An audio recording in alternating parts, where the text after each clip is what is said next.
Hey traders, and welcome back to another Bullish Bears video. I'm your host Kevin, and in today's video I'm going to be covering four major futures markets: the ES, which is the S&P 500, NQ, the NASDAQ, GC, which is gold, and CL, which is crude oil. I'm going to be covering the general direction of each futures market and also some trading strategies that I've been using to stay profitable.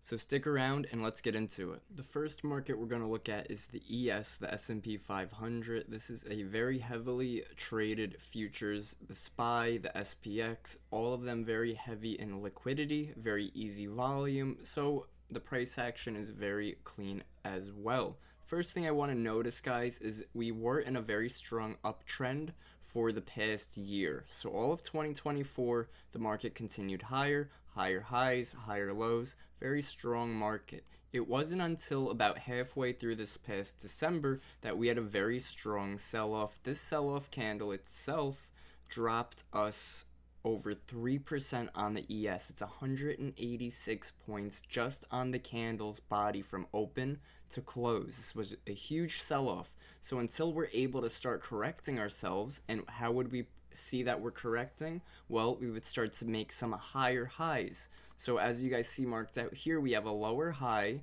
a lower high. Now if we fail this pivot that I've marked out with hold at 60.6825, then we're going to be creating another lower high, and that will continue to keep us in our bear trend.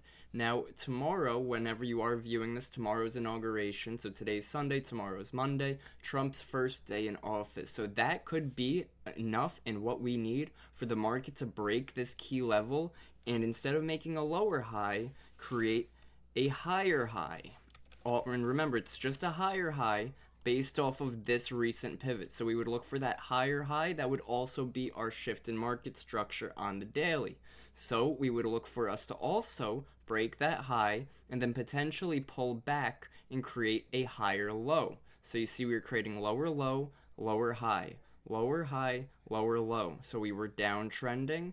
Now we want to see if we could start to create a higher high and then possibly a higher low on a pullback. So this zone right here is potential for support if we want to continue higher. This is a daily demand zone that I would be looking for. So we're going to mark that out as green, 59.80, about 59.88 to 59.60. So pretty strong area of interest that I'm going to be watching on ES. Same with the 60.68, guys. If we're able to break that, I will be more bullish on the ES and the market in a whole. As we see, we had some supply zones up here that we completely broke through, and we are starting to create some demand zones below us. Now, when I see that we start to create demand zones while we're pushing higher, this gives me extra confidence, because that means buyers are not only pushing price higher, but they're also trying to balance out the market and stabilize and form support while we move higher. If we were moving higher and we didn't create any demand zones or no support on our way higher, I would be a little concerned that without any support, we could fall and sell off again. But because we're creating support on our way up, I would love to see if this support can push us and hold us as we continue this trend. So we are looking for buyers to step in on ES, but we're not so confident in longs until we're able to break that 60.68. So we have about one more supply zone to run through on the 1 hour time frame at 60.5975. I'll show you guys that one right here. It's a major pivot, so we're going to be watching that level for potential shorts as well. Now guys, as for the NASDAQ, the price action looks fairly similar as it does on the ES, right? We came off of these all-time highs around 22,400, and since then, and that's also around that mid-December, we created some lower highs, created some lower lows. Now we didn't create the lower low until we had the actual break of this pivot here, which isn't till about here, right? This low did not make that lower low. This low did not make that lower low. It wasn't until this low right here. So we really only made one lower low on the NASDAQ. So what I would really like to see, similar to the ES, I really want to see if we could break this 21,896, just like the ES, guys. It's a very similar pivot. I'm going to show you guys the ES in correlation to that. So we see ES, this is that next high, but we're a little bit closer on the ES, so there's a good chance we might break it on the S&P 500 first before we break it on the NASDAQ. As we see with the NASDAQ, it's got a little more room to go. It's got about almost 1% of the way, almost 200 points it has to move to break that high. But if we can continue in that direction, I'd like to see good momentum and good volume following through. So if we look at our lower graph of volume, we see we do have some good spikes of volume every now and then. So looking at the past week or so, I really don't see any good volume coming in, so I'm expecting some strong impulse volume or volatility or some type of squeeze in the market. So we'll break it down to a lower time frame and do the same thing we were doing with ES. Now that we're on a lower time frame, we could see some of our lower time frame price levels. So we see this broken supply zone. We broke it, it held as support, so it was resistance. We broke it, it was support. We had this major key level that we ended up breaking and holding. We have this was a imbalance. We broke that. This was a broken supply zone. We broke that. So these are all levels that we're not interested in anymore, right? So we just got to make sure we clean our charts. A clean chart is a happy chart. And we're going to see if we have anything that stands out to us, right? So right now we're on the 4-hour time frame. I'd look at these recent pivot highs for any supply zones. I don't see anything on the 4-hour. I don't see anything on the 6-hour either. Take a look at the 3-hour now. Don't see anything. I don't see anything. 2-hour. So I sort of see on the 2-hour, we have a little bit of a 2-hour supply zone. Now this zone right here, it is a, we're going to have to take a look at and see what that is. Right now we're going to move this and we're going to make this a 2-hour supply zone, guys. So this is an area that I'm going to watch on NASDAQ. And this is a strong area too because right above it is where that major key level is. This is where that lower high is. So if we're able to break this, instead of using this supply zone for shorts, I'll look to break it with strength and look to retest the supply zone and use it as demand. Almost like we would use an order block. This is a bearish order block. We break it, it turns into a breaker block. Now I would only use this on the same day that it was broken. So this is a 2-hour supply zone. We'll check the 1-hour one more time too, just to make sure we aren't missing anything. I did want to see if there were any supply zones up here. Now because I don't see any supply, you guys remember I mentioned earlier in this video that when we sell off but we don't create any supply zones, there's a good chance that we aren't creating resistance above head. So all I could mark out here is this buy side liquidity, but other than that, I don't see any supply zones right here. We maybe had some resistance right up at the top, but that's a very small zone. That's only about 40 points. We'll keep an eye on that. But these are the only levels I see on NASDAQ. Now, how I would trade these levels is quite simple. I trade it from level to level. If we break above this 21,896, we'll call it 21,900. I'll look for a retest of that key cycle level 21,900, some sort of order block or breaker block to form. So what I would look for, guys, is a break of that level right here, and I'd look for price action like this candle. So this is what's called a demand zone or order block. So we would get a candle that sort of bases at our last point of consolidation, and then we have our impulse move after. So because this isn't so much of a demand zone, we would mark this out as an order block, and that's where I would look for price to retest and take a long position once this kind of price action forms after we break those highs. Now, if we don't break those highs, guys, I'm going to remain bearish. I'm going to look to see if we want to create a lower high and continue back lower. Alright guys, so now we're taking a look at gold, and the first thing I do want to point out is an example again of an order block versus a demand zone. So as we see here on gold, we had our area where we sort of based, we swept this low, and then we reversed with a very, very strong move, good momentum. We had a pop and we continued, so good pop and continuation. So if we had this basing, this red basing, and then the next candle was green and we continued, that would be ideal. That would be a perfect demand zone. We didn't have that. Now we had a red basing, we had an inside candle, and then we had our continuation. So this would be more of a order block. So we would mark it just like we would a supply or demand. We would mark it from the open to the low. We would make it green because this is an order block. and we would look for price to retest. Now, because it's the daily, we would look for maybe an hourly or 30-minute for the entry. Or obviously, if we're looking on the daily, we would swing this position. Because we're not swing traders, we could use this to define or find the high and low of our ranges. Now, we have our order block. We pushed higher with strength. What happened? We retested it. We pushed up higher again. Now, at this point, when we broke this pivot high right here, so we have to consider this chop to be our range. Once we're able to then break, this is the top of our range, we broke the top of our range and we closed above it, we would look for a new order block. We had that order block right here, and again, this is an order block, not a demand zone, because the body and the candle doesn't match what we're looking for supply and demand. Usually a demand zone will look like this, where we have a small body, a longer lower wick, then we have our impulse move and continuation. But this is an order block because it is at the low of where we found support, and then we had a move higher and we closed above that recent pivot, giving us a little bit of that market structure shift as well. So what happened, we came back, we retested, and off of this order block, we ended up creating a demand zone candle. So what I would love to see on gold is if we can possibly pull back to this 2652 area, that would be great for some long positions. If not, we do have a daily supply around 2771. Now, sort of the same situation here on gold that we had on ES and NQ, but we do have a little more momentum behind us.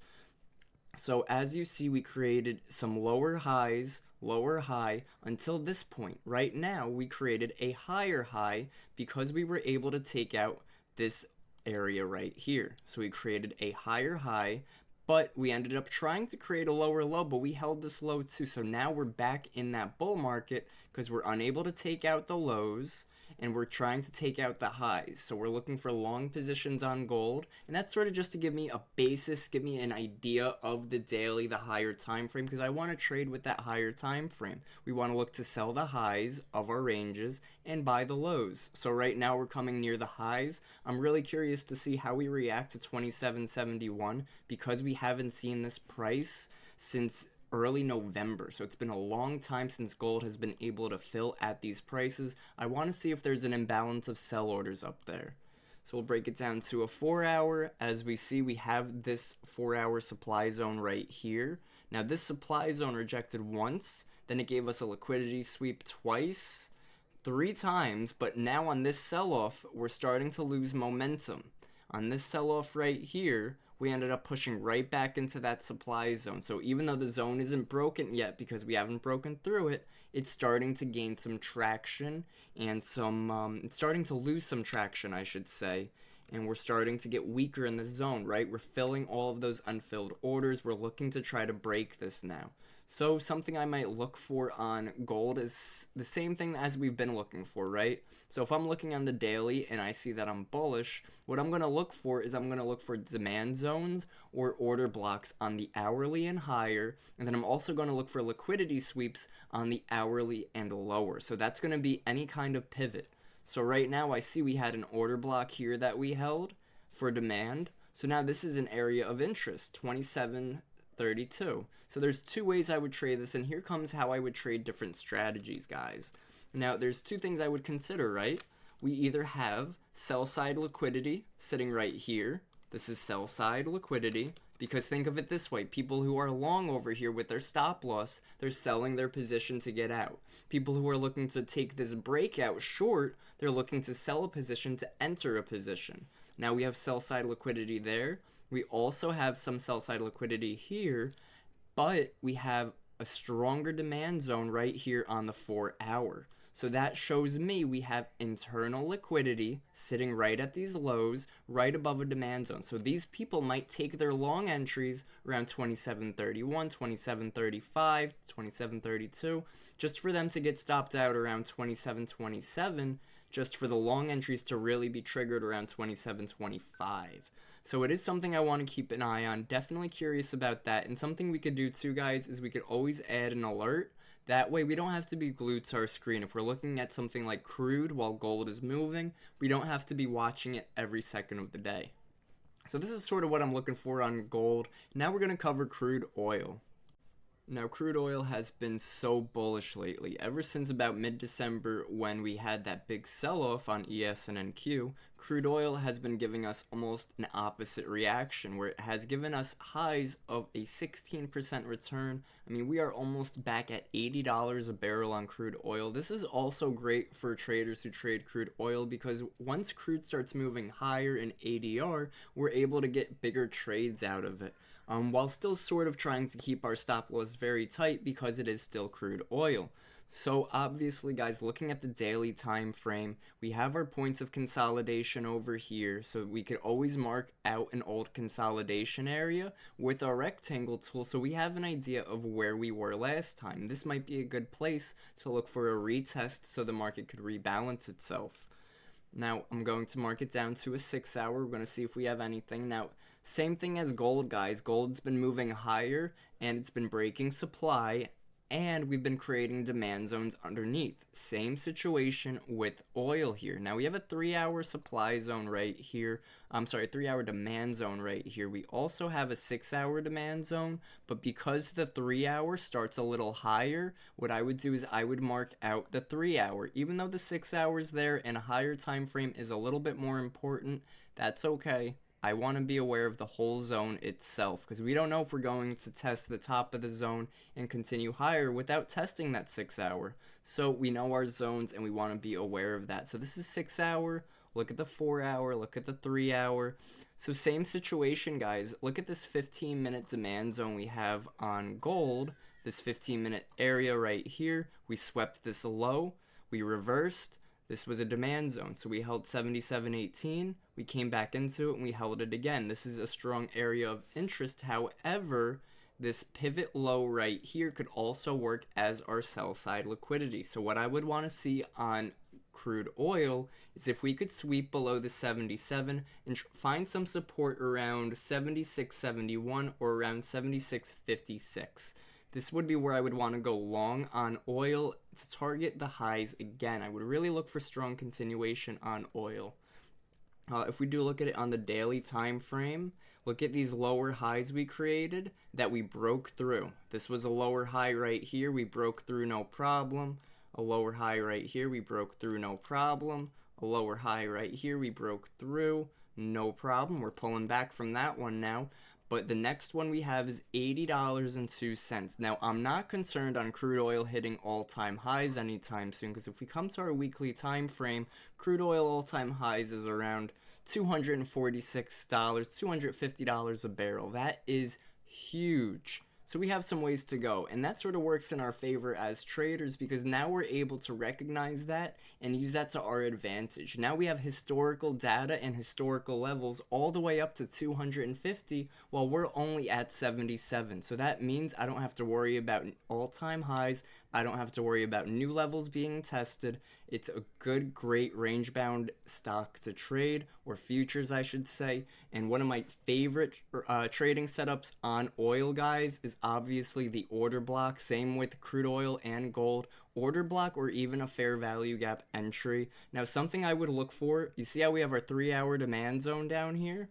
What I would look for off of this 3 hour demand zone, because we have liquidity sitting right above it, is I would look for us to push into demand and quickly find some absorption, buyers, or I would look for sellers to start to get a little weak. So immediately I want to see a fast reaction to this demand zone. Now, if I don't get my entry inside demand, there's a few things I could look for. I could look for, because this is a 3 hour demand zone, a 15-minute time frame to close back above the demand zone. So I would want us to push lower on the 15 into demand and then close back above it. Once we close back above it, I could look for a retest of demand and take my entry back at the retest at the beginning of our demand zone and put our stop loss at that recent low that was created. So that's just one way I might be able to trade crude oil, just one of the setups that I like to look for. I do also use the footprint chart pretty frequently.